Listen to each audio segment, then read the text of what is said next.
Hi, this is Taisha Woodcock with ITEC 7500, Artifact 12, covering Criterion 24 and 25. Criterion 24 use assessment data to inform and guide instruction based on individual student needs. In this unit, we were focusing on figurative language. I used Plickers to do a student knowledge check of different types of irony, situational, dramatic, and verbal. As you can see with a lot of the reds, the students struggled to know the difference between the three. That green at the bottom is because I accidentally showed them the answer. We continued with doing a figurative language assignment using Book Creator for them to create a digital book. They got the rubric and the definition for the 12 figurative language words that we were covering. One story that I love using is Lamb to the Slaughter. Before students read it, I give them a case file where in groups they have to work to figure out who killed the detective. I give them witness statements, and the clues are within the statements, but they have to figure out together who did it, with what, and why, and then be able to explain to the class their reasoning. Students also answered some multiple choice questions using the program formative. We also covered other types of figurative language, such as onomatopoeia, alliteration. We used Time Enough at Last from the Twilight Zone. Their summative was creating the figurative language book using the examples that we did in class together, as well as finding their own examples from online or other works that they were familiar with. Students were given a test on specific figurative language words. Some students were absent because of access testing.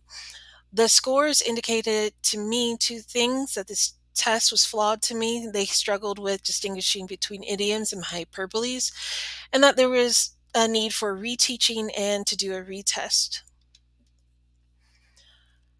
To reteach or review the figurative language words and definitions, we reviewed using the program Kahoot. I also changed the original test because I felt that some of the questions were confusing, and I allowed any student to take it, and hopefully they were going to do better the second time around. Criterion 25: provide opportunities for students to reflect on their own learning data.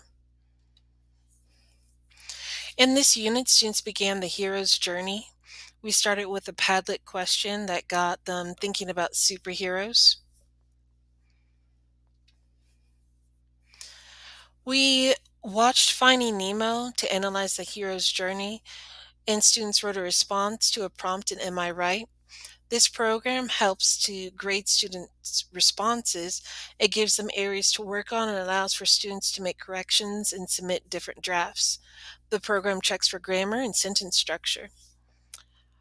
To me, this is an example of self-reflection because with the help of the program, students are able to go back and improve on what they were writing.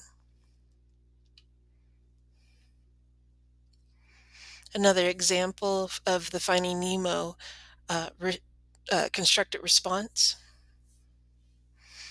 And here the student used the Am I Right to make necessary changes.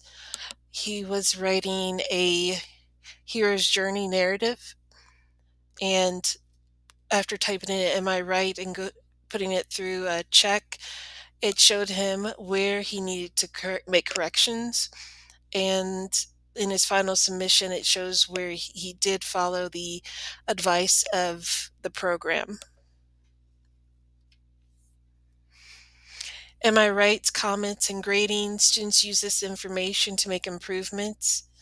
It's a step in self-reflection because they have to look at what they've done, see how they can improve, and make the necessary changes.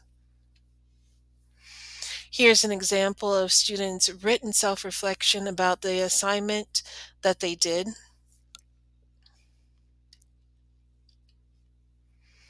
And here are weekly reflections that students submit where they check their grades, make comments about how they can improve or where they need to improve, if they need to get work from a teacher or take a test.